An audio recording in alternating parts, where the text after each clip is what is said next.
Et salut à tous, c'est Abricot et aujourd'hui on se retrouve pour une nouvelle vidéo. Vidéo dans laquelle je dessinerai Levi Ackerman de l'Attaque des Titans. Cette vidéo n'est pas un tutoriel, bien que je donnerai quelques explications sur la réalisation de ce dessin. J'ai déjà fait ce format dans quelques-unes de mes vidéos telles que la précédente et toutes les vidéos dans lesquelles j'ai redessiné un logo. Vous l'aurez compris, ce format est un mélange entre un speed drawing, une vidéo en accéléré et un tutoriel, puisque le montage moins dense que les tutos compense avec la durée de ce dessin. Sans plus tarder, n'oubliez pas de rejoindre mes réseaux afin d'être informé sur les futurs projets et bien plus encore. C'est parti.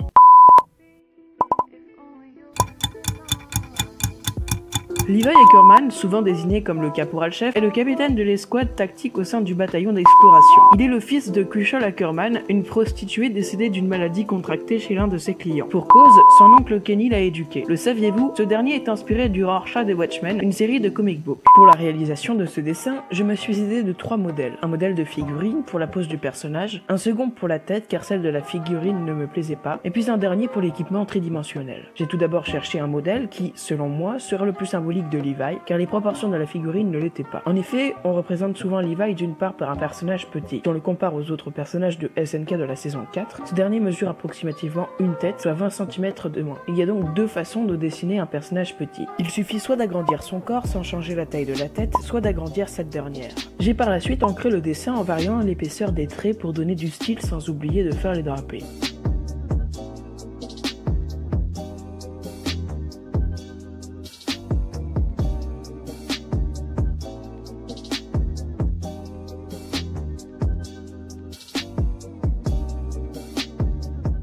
Passons au remplissage. Pour commencer, j'ai colorié le visage en beige pour la couleur de la peau. J'ai également laissé un espace blanc de sa joue gauche jusqu'à son menton pour faire les reflets. J'aime bien faire 3 nuances de couleur, souvent à l'aide de 2 feutres. C'est pourquoi je colore d'abord avec une couleur claire, puis je fais les ombres avec un feutre plus foncé. Enfin, j'utilise de nouveau le feutre clair pour faire les ombres peu denses. Sachez par ailleurs qu'il y a 2 types d'ombres propres. Les ombres peu denses, aussi appelées ombres peu profondes, désignent les plus claires, et les ombres profondes ou ombres denses sont les plus foncées. J'ai ensuite utilisé un feutre gris foncé pour la couleur des cheveux et un noir pour celle des ombres en laissant également un espace blanc sur le pourtour de sa toison pour faire les reflets. Pour orner ce dessin, j'ai rajouté quelques reflets orangés pour donner l'impression d'un feu non loin du personnage. Ce sont donc ces reflets constitués de jaune et d'orange que j'ai coloriés sur certaines surfaces, notamment sur les aspérités qui réfléchissent mieux la lumière. Puis j'ai utilisé un vert clair pour les ombres peu denses et un davantage foncé pour celles profondes. Il y a par ailleurs certaines surfaces qui réfléchissent moins bien la lumière. C'est notamment le cas des matières sombres qui l'absorbent. On appelle ce phénomène albédo. En tenant compte de ce fait, j'ai créé des reflets avec parcimonie sur la ceinture, les câbles et certaines étoffes sombres. On constate également que le métal capture la lumière bien que les métaux ayant une surface polie ont une réflexion spéculaire. Pour faire simple, la réflexion spéculaire renvoie le rayon incident dans une seule direction, alors que la réflexion diffuse touchant les surfaces rugueuses distribue la lumière réfléchie aléatoirement. Il est possible que certains matériaux aient une réflexion diffuse comme la neige, car leurs surfaces irrégulières réfléchissent les rayons dans un grand nombre de directions différentes, ce qui empêche de voir son reflet comme dans un miroir. Pour avoir une réflexion spéculaire, l'objet doit être lisse et parfaitement opaque, comme les métaux, ou parfaitement transparent et limpide, tels que le verre, les plastiques et les liquides transparents. Mais ce type de phénomène reste rare dans la nature, car il est présent essentiellement dans les eaux parfaitement calmes et limpides.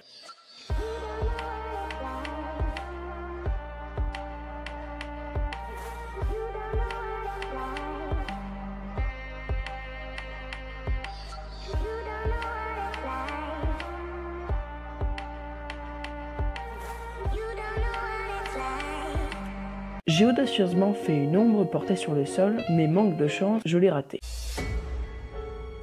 Je me sens persécuté. Je suis un être sensible. Dans ma précipitation, je n'ai pas fait de croquis, ce qui a causé cette faute. Heureusement, j'ai pu rattraper cette erreur en dessinant un sol. Par ailleurs, ce n'est pas la première fois que je rate la réalisation d'une ombre portée. Ce cas-là est également arrivé il y a 3 semaines lors du dernier épisode de la saison SDSHM, c'est-à-dire lors du dessin de Venom. C'est pourquoi j'ai dû dessiner un fond pour me rattraper et ainsi dessiner une route pavée car ces dernières furent très fréquentes au Moyen-Âge. Cette erreur nous enseigne donc 2 morales. La première nous apprend qu'il ne faut jamais se précipiter et la seconde que chaque erreur est corrigible. Ou corrigeable.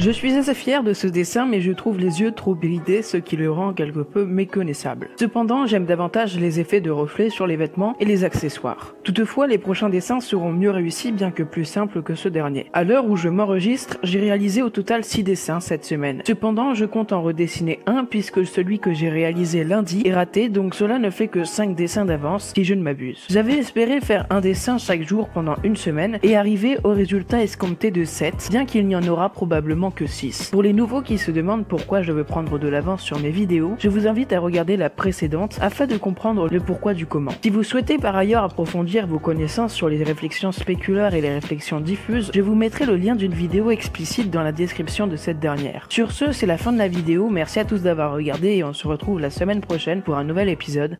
A plus.